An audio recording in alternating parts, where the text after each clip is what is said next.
These are 8 women Kevin Costner has named as the most beautiful, including Whitney Houston, whom he called the most beautiful person he ever stood beside, spanning 4 decades of Hollywood's most captivating leading ladies. Few actors have worked alongside more iconic women than Costner, and his candid assessments reveal not just personal preferences, but a deeper understanding of what transforms mere attractiveness into the kind of beauty that truly endures. From his breakout years in the 1980s, with Dances with Wolves, through his current renaissance on Yellowstone, 2018 present, Costner has shared the screen with Hollywood's most mesmerizing actresses. His legendary films like Field of Dreams established him as the romantic lead opposite some of cinema's most beautiful women in history. Beyond professional partnerships, he's occasionally offered intimate glimpses into which women have left the deepest impressions throughout his career. A longtime colleague who worked with Costner on multiple films revealed something telling about his approach. Kevin has this unique perspective, having been the romantic lead opposite some of the most beautiful women in Hollywood history, but he sees beauty in a way that goes beyond the obvious. For him, it's about presence, intelligence, and this quality of authenticity that he can immediately recognize. These selections reveal not just Costner's personal aesthetic, but his evolved appreciation for qualities that create lasting impact. His list encompasses both untouchable screen goddesses and intimate collaborators, painting a portrait of how beauty standards have shaped and been shaped by one of Hollywood's most enduring leading men. Annette Bening stands at number 8, an actress whose blend of classical training and natural magnetism creates undeniable screen presence. Though they've never shared lead roles, Costner has spoken repeatedly about his admiration for Bening's unique combination of technical precision and authentic emotion. Elegant, sharp,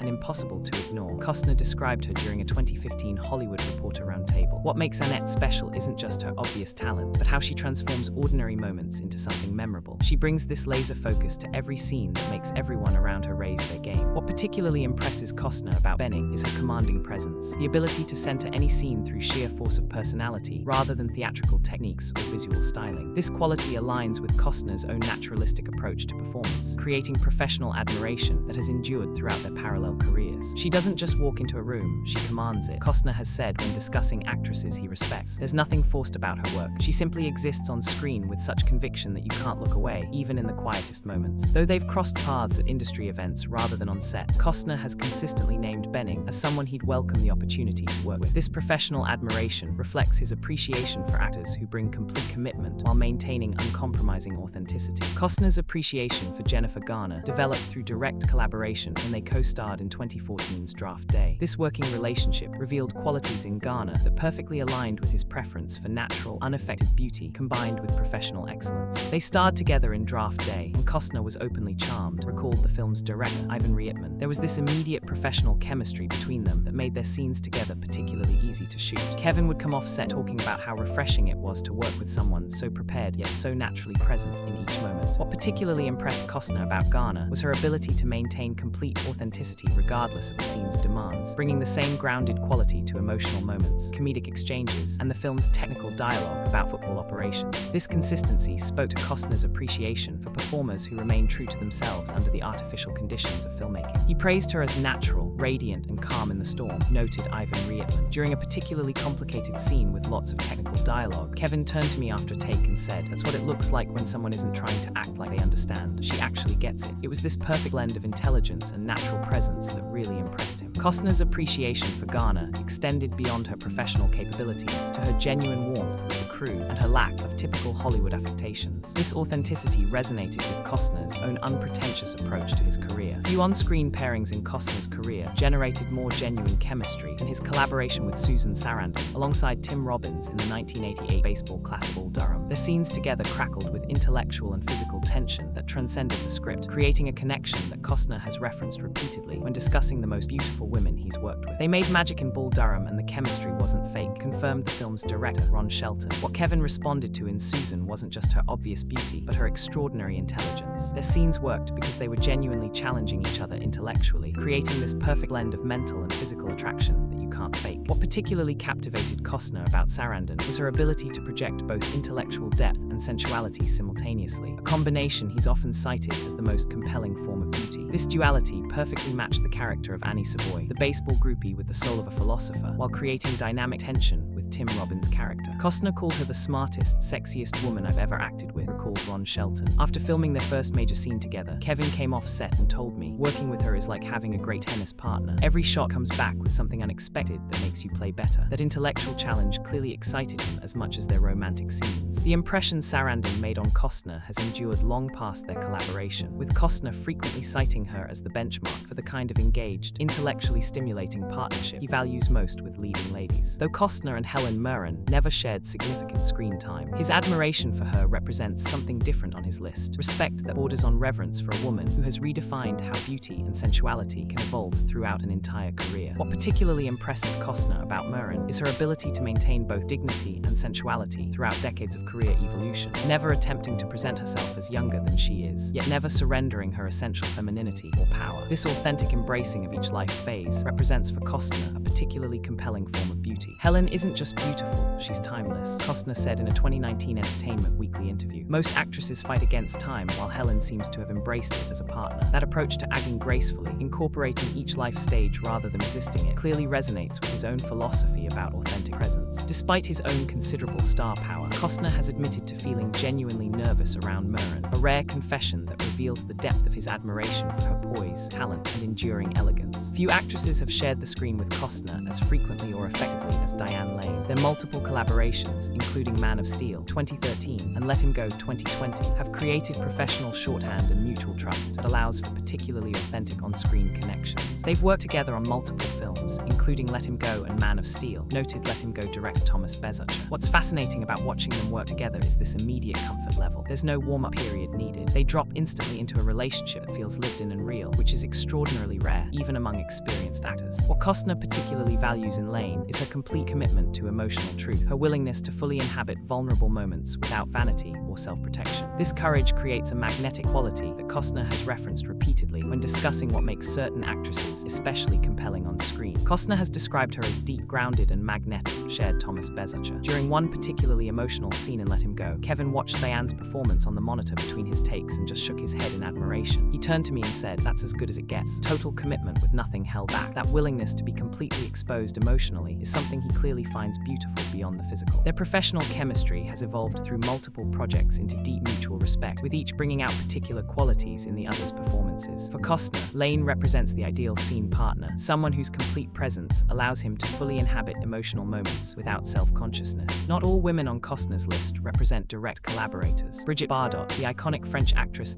holds a special place in his personal pantheon as the embodiment of an era's ideal of beauty that made a profound impression during his formative years. Though they never met, Costner's appreciation for Bardot reveals how certain screen presences transcend ordinary standards to become cultural touchstones that shape entire generations' understanding of beauty. If you grew up in the 60s and didn't fall in love with Bardot, you weren't alive, Costner said in a 2012 Vanity Fair interview. There was something almost wistful in how he discussed her. This acknowledgement of how certain images and ideals shape our understanding of beauty at impressionable ages. What makes Bardot's inclusion particularly interesting is how it represents beauty as cultural phenomenon rather than personal connection, an acknowledgement of how certain figures transcend ordinary standards to become definitive references for entire generations. Classic beauty, untouchable mystique, Costner described her during the same interview. What fascinated me about Bardot wasn't just her obvious physical attributes, but how she projected a sense of freedom that was radical for her era, this unapologetic sensuality that challenged conventions while creating new ones. For Costner, Bardot represents something almost mythological, not a real person, but an ideal. This perfect encapsulation of a particular moment in cinema when female sexuality was being redefined on screen. Like Bardot, Raquel Welch represents for Costner